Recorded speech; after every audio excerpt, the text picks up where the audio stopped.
Hey guys, welcome to Budget Commander. On this week's episode, we have Tatyova Benthic Druid at a $50 budget. Stay tuned to the end of the video and we'll show you some ways you can upgrade this deck for an extra $50. All prices in this video are sponsored by TCG Player. If you use the link in the description below to buy singles, accessories, or the deck in this video, it'll help support our channel and help us create future content. If you haven't already subscribed or commented on any of our videos, we are running a contest to give away the Muldrotha the Gravetide deck that we brewed a few weeks ago. All you have to do is subscribe to our channel or comment on any of our videos for an entry to win. This contest does end on March 31st, and we will set up a live stream after the contest ends to determine a winner. Tatyova Benthic Druid is 3, a green and a blue, for a legendary creature Merfolk Druid out of Dominaria. She says, whenever a land enters the battlefield under your control, you gain 1 life and draw a card. In this Tatyova deck, we're going to play a lot of lands, which we have a lot of spells that are going to find us lands throughout the game. We're going to draw a ton of cards. And we're going to play a combo strategy with this deck, which we have a few win cons that we'll show you later on in the video. We also have a sub-theme in this deck of landfall, which works out really well with Tatyova, as you're going to be playing a lot of lands in the deck, which will show you all of those cards as well. This Tatyova deck costs $49.73 on TCG Player. The average CMC is 3.42. The main focus of this deck is playing a lot of lands, as every land you play is going to help you draw a card and is going to keep that combo going with Tatyova. So we do have 38 lands in this deck. We do have 19 creatures in this deck, almost all of which provide additional utility. We have 5 removal spells, 6 counter spells to protect our Tatyova. We have 25 ramp spells as ways to find lands and keep comboing off with Tatyova. And then we have 9 card draw spells, including Tatyova in this deck. For our mana base, we only have several utility lands in this deck. We're going to focus primarily on basic lands, as they work better with our ramp spells that we have in this deck. First up, we have Simic Growth Chamber. Simic Growth Chamber enters the battlefield tapped. When it enters the battlefield, return a land you control to its owner's hand, and it taps for a green and a blue. Returning a land to your hand when land enters the battlefield is actually a really good thing, because you're able to play another land with your Tatyova on the battlefield to draw an extra card. So this does work out really well with her. Then we have Simic Guildgate, enters the battlefield tapped, add a green or a blue to your mana pool. And then we have Lumbering Falls. Lumbering Falls enters the battlefield tap it for a green or a blue. Pay 2 a green and a blue, and Lumbering Falls becomes a 3/3 green and blue elemental creature with hexproof until end of turn. This is really nice, as you're able to chip in with some extra damage, and it has hexproof, so your opponents can't interact with it. Then we have Memorial to Genius. It enters the battlefield tap, add a blue to your mana pool, pay 4 and a blue, sack it to draw 2 cards. This works out really well with Tatyova as well, as you're able to sack it to draw 2 cards, and there are some spells in this deck that help you get lands from your graveyard back to the battlefield. Then we have Terramorphic Expanse. Tap it and sack it to search your library for a basic land card, put it on the battlefield tapped, and shuffle your library. And then we have Evolving Wilds, which does exactly the same thing. Both of these lands work out really well in this deck, as you're able to get 2 landfall triggers whenever they enter the battlefield, and any fetch land in this deck works out really well.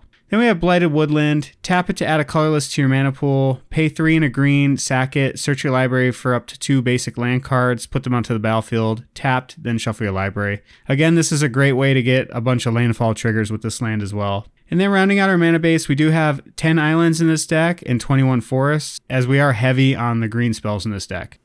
There are 25 ramp spells in this deck. We're going to pick out just a few to go over, but check our deck list below in the show description. So first up, we have Grove from the Ashes, 2 and a green with Kicker 2. You may pay an additional 2 as you cast a spell. Search your library for a basic land card, put it onto the battlefield, then shuffle your library. If this spell was kicked, instead search your library for 2 basic land cards, put them onto the battlefield, then shuffle. Then we have Skyshroud Claim, 3 and a green. Search your library for up to 2 forest cards, put them onto the battlefield, and shuffle your library. This does say forest cards and not basic lands, so if you do have non-basic forests in your deck, like a Stomping Ground for example, you can search for that with this card. Then we have Cultivate. Search your library for up to 2 basic land cards, reveal those cards, put 1 onto the battlefield tapped and the other into your hand, then shuffle your library. Next up, we have Explosive Vegetation, 3 and a green. Search your library for up to 2 basic land cards, put them onto the battlefield tapped, then shuffle your library.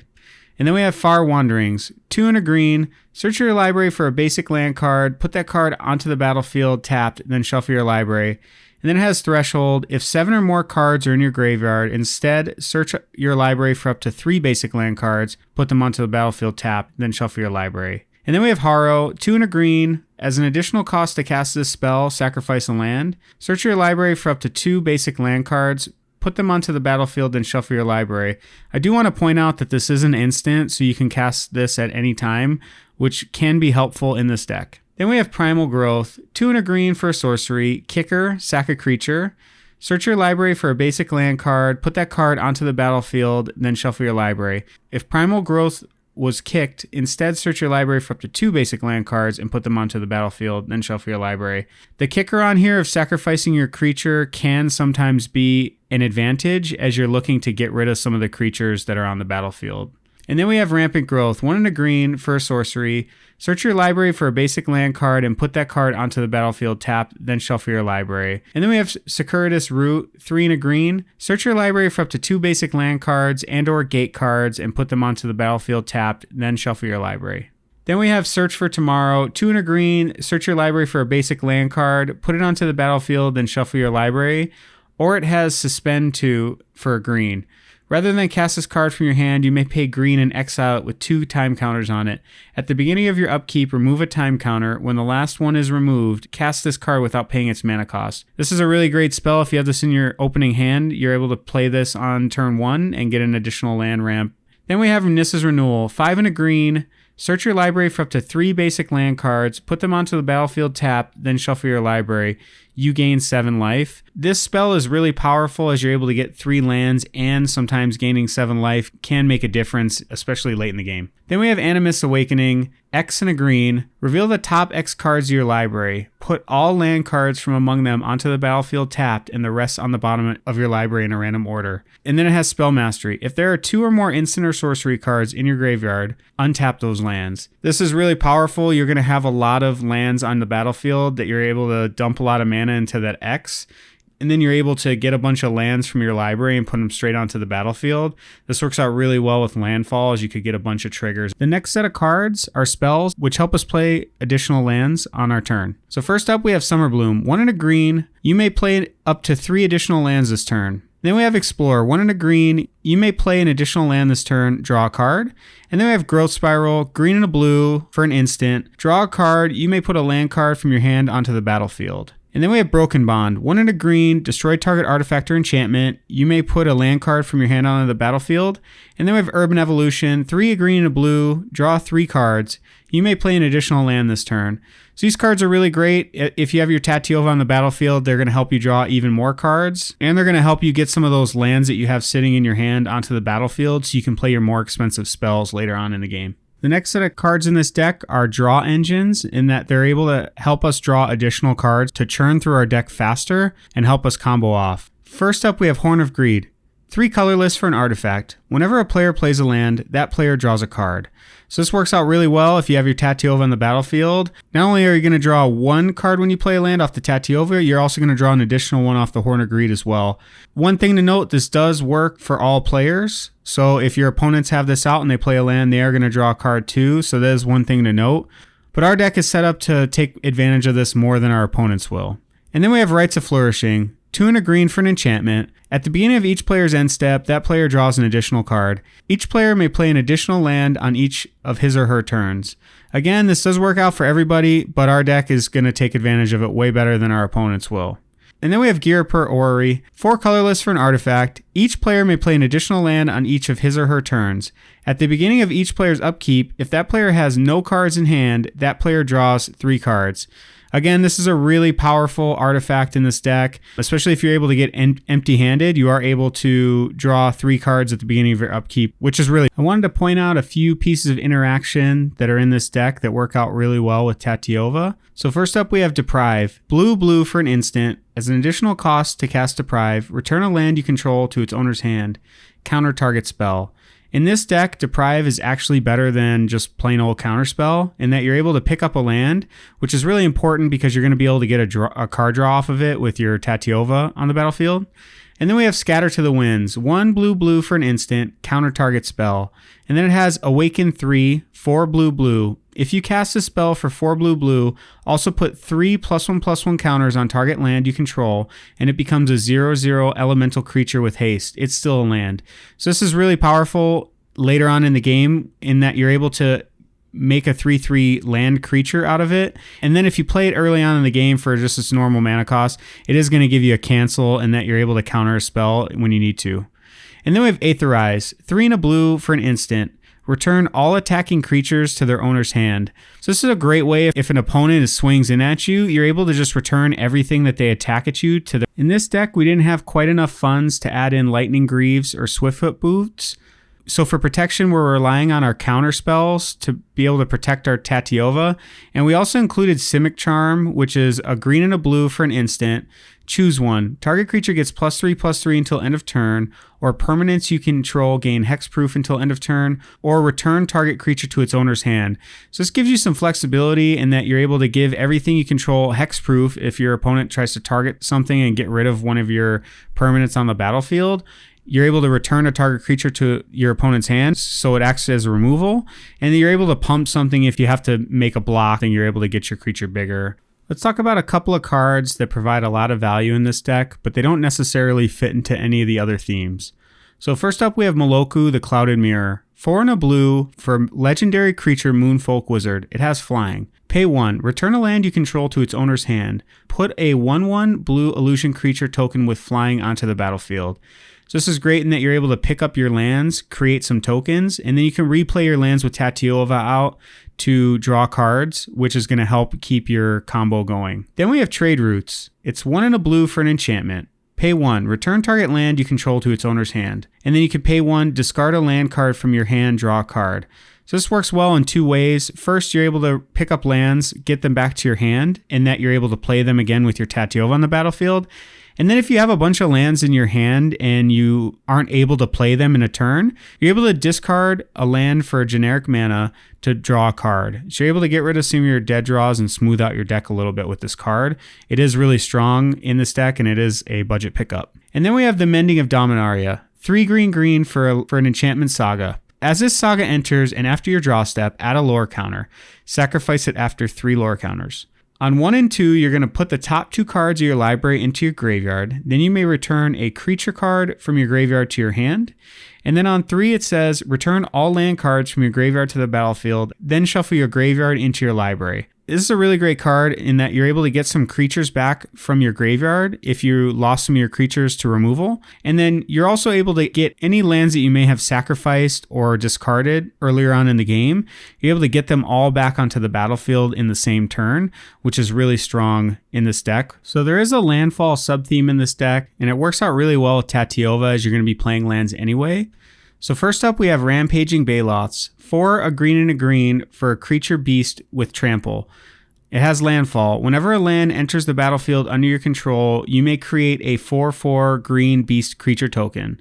And then we have Avenger of Zendikar. 5 green. When Avenger of Zendikar enters the battlefield, create an 0/1 green plant creature token for each land you control. It has landfall. Whenever a land enters the battlefield under your control, you may put a +1/+1 counter on each plant creature you control. Outside of the win cons in this deck, these are probably 2 of the most powerful spells in the entire deck, in that if these are left unchecked and your opponent is not able to get rid of them, you're going to run away with the game extremely quickly, in that you're going to create so many tokens and you're going to be able to go wide and swing in with combat damage on your opponents, so that your opponents are going to have to get rid of them. And then we have Zendikar's Royal. 3 green for an enchantment. Whenever a land enters the battlefield under your control, put a 2/2 green elemental creature token onto the battlefield. Again, this is really powerful. You're playing so many lands in this deck that you're going to have a lot of 2/2 elementals on the battlefield if this sticks around. And then we have Oran Reef Hydra. 4 green landfall. Whenever a land enters the battlefield under your control, put a +1/+1 counter on Oran Reef Hydra. If that land is a forest, put 2 +1/+1 counters on Oran Reef Hydra instead. So this creature's going to get out of control really quickly. It's going to get really big, and then you're able to swing in. And the good thing is it does have trample, so it's able to get through some pesky blockers. And then we have Spore Mound. 3 green for a fungus. Whenever a land enters the battlefield under your control, put a 1/1 green Saproling creature token onto the battlefield. This is another way that you're able to get a lot of tokens onto the battlefield when you're playing your lands. Let's talk about a few combos that we included in this deck. So our first combo involves Skyshroud Ranger, Llanowar Scout, or Walking Atlas, plus a Retreat to Coralhelm on the battlefield. So Skyshroud Ranger says, you may put a land card from your hand into play. And with Retreat to Coralhelm out, which is 2 and a blue for an enchantment, Landfall, whenever a land enters the battlefield under your control, choose one. You may tap or untap target creature or scry one. Now what we're really concerned about is the tapping or untapping target creature. Now what you do is you have your Retreat to Coralhelm on the battlefield and your Tatyova on the battlefield, and with the Skyshroud Ranger out, you're able to put a land from your hand into play, which is going to trigger your Tatyova to draw a card. And then your Retreat to Coralhelm is going to trigger to untap your Skyshroud Ranger. And then you're able to continue doing this until you run out of lands to put onto the battlefield from your hand. This isn't an infinite combo, but it does work out really well with these 3 cards. The next combo we have in this deck is Wilderness Reclamation, which is a new card out of Ravnica Allegiance, and Capsize. So Wilderness Reclamation is 3 and a green for an enchantment. At the beginning of your end step, untap all lands you control. And then Capsize is 1 blue for an instant with buyback 3. You may pay an additional 3 as you cast a spell. If you do, put this card into your hand as it resolves, and then return target permanent to its owner's hand. So if you have a Wilderness Reclamation out, at your opponent's end step with your Wilderness Reclamation trigger on the stack, you're able to tap all the mana you can to capsize as many permanents as you can. This is dependent on how much mana you have on the battlefield. And then you're going to untap everything with your Wilderness Reclamation. You're going to keep being able to do this every end step, so you're able to get ahead really quickly as you're going to be returning all of your opponent's permanents to their hand. And this does target, and this can target lands, which is most likely going to be what you will target, as you want to get all your opponent's lands back into their hands so they're not able to cast anything. So let's talk about how we're going to win this game. So we do have a few win cons in this deck. So first up we have Psychosis Crawler. 5 generic for an artifact creature horror. Psychosis Crawler's power and toughness are each equal to the number of cards in your hand. Whenever you draw a card, each opponent loses 1 life. So this card is really strong, and you're going to be drawing a lot of cards with your Tatyova on the battlefield. Anytime you play a land, you are going to draw a card. And then we have Laboratory Maniac. 2 and a blue for a creature human wizard. If you would draw a card while your library has no cards in it, you win the game instead. So as you are comboing off and playing a bunch of lands, churning through your deck, if you get all the way to the end of your deck and you have no more cards in it, if you have a Laboratory Maniac out, you're going to win the game right on the spot. These 2 cards are our primary win cons, so either one of these is going to win us the game the quickest. And then we have Multani Yavimai's Avatar. 4 green for a legendary creature elemental avatar. It has reach and trample. Multani Yavimai's Avatar gets +1/+1 for each land you control and each land card in your graveyard. Pay 1 and a green, return 2 lands you control to their owner's hand, return Multani from your graveyard to your hand. Multani is going to get really big, so you are able to swing in with him and deal a lot of damage, and he is able to pick up lands if somebody does remove him from the battlefield. You're able to pick up some lands and get some more card draws with your Tatyova out. And then we have Sylvan Awakening, 2 and a green for a sorcery. Until your next turn, all lands you control become 2/2 elemental creatures with reach, indestructible, and haste. They're still lands. There are a lot of effects in Magic that give you this ability, but this one I feel like is one of the stronger ones in that your lands become indestructible. The worst thing that can happen when you make all of your lands creatures is your opponent finds a way to wipe the board. So with Sylvan Awakening, I feel a little safer in that all my lands will have indestructible, so I'm able to swing in, and I don't have to worry about my opponents blocking them because they're indestructible anyway. Let's talk about a few cards that we can add to this deck for $50 that we're able to get to a $100 deck with. So the first set of cards that I would add to this deck is going to be more protection. Tatyova is going to be weak to removal, and we only have a few ways to protect her in our main $50 deck strategy. So first up, I have Lightning Greaves. 2 colorless mana for an artifact equipment. Equipped creature has haste and shroud, and you can equip it for 0. And then we have Swiftfoot Boots. 2 colorless mana for an artifact equipment. Equipped creature has hexproof and haste, and you can equip it for 1. And then we have Sylvan Safekeeper for a green mana. Sacrifice a land. Target creature you control gains shroud until end of turn. So these are all great ways to protect your Tatyova and make sure that she stays on the battlefield so you're able to combo off. Then we have a few lands I would add to this deck. These are going to be more utility lands, and they are going to work out with some of the other upgrades that I'm going to show you in a second. So first up, we have Field of Ruin. Tap it to add a colorless to your mana pool, or you can pay 2 and tap it. Sack Field of Ruin. Destroy target non-basic land an opponent controls. Each player searches his or her library for a basic land card, puts it onto the battlefield, then shuffles his or her library. And then we have Ghost Quarter. Tap it to add a colorless, sack Ghost Quarter, destroy target land. Its controller may search their library for a basic land card, put it onto the battlefield, then shuffle your library. And then we have Ghost Town. Tap it, add 1 colorless mana to your mana pool, and then you can pay 0 to return Ghost Town to its owner's hand. Use this ability only during another player's turn. This is a great way to pick up a land on your opponent's turn that you're going to have a land to play on your next turn with Tatyova to draw you a card. Then we have Scavenger Grounds. This is a land desert, and tap it to add a colorless to your mana pool, or you can pay 2 to sacrifice a desert. Exile all cards from all graveyards. This works out really well against graveyard strategies in that you're able to sacrifice your Scavenger Grounds to get rid of all cards in all graveyards at instant speed.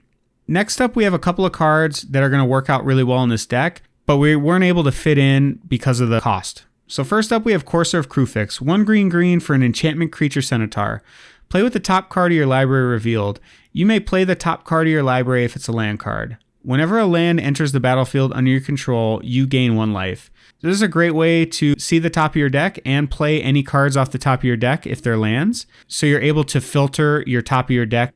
Then we have Sakura Tribe Scout. 1 green, tap it. You may put a land card from your hand into play. So this works out with some of those other creatures that we talked about earlier on in the video, and it gives you another creature that gives you the same ability. And then we have Eternal Witness. 1 green. When Eternal Witness enters the battlefield, you may return target card from your graveyard to your hand. This is one of the best green cards in all of EDH, in that if your opponent is able to get rid of one of your combo pieces, you're able to get it back with the Eternal Witness. Then we have Ramunap Excavator. 2 and a green for creature Naga Cleric. You may play land cards from your graveyard. So this is a Crucible of Worlds on a stick, and that it's going to work out really well with that Field of Ruin and your Ghost Quarter, in that you're able to remove your opponent's non-basic lands. If you're going up against an opponent who's playing 3 or more colors in their deck, they're not going to have very many basic lands, so you are going to be able to strip mine them later on in the game. Then we have Lotus Cobra. 1 and a green for a creature that has landfall. Whenever a land enters the battlefield under your control, you may add 1 mana of any color to your mana pool. This works out really well with Tatyova, and that landfall ability is going to help you ramp up early on in the game and play some of your big spells. Then we have Wayward Swordtooth. 2 and a green for a creature that has Ascend. If you control 10 or more permanents, you get the City's Blessing for the rest of the game. And then it has the ability, you may play an additional land on each of your turns. And then it has Wayward Swordtooth can't attack or block unless you have the City's Blessing. What we're really looking for on this creature is the ability to be able to play an additional land each turn, which is going to help us with drawing more cards off of Tatyova. And then we have Ulvenwald Hydra. 4 green for a creature out of Shadows over Innistrad. It has reach. Ulvenwald Hydra's power and toughness are each equal to the number of lands you control. When Ulvenwald Hydra enters the battlefield, you may search your library for a land card, put it onto the battlefield tap, then shuffle your library. This is able to help you find any land in your deck and not just a basic land. So this is really a great creature to play in your deck, and it is going to get really large because you're going to have a lot of lands on the battlefield as well. Thank you so much for taking the time to watch our video today. If you haven't already, subscribe to our YouTube channel and check us out on social media on Facebook, Twitter, or Reddit. We'll see you next time.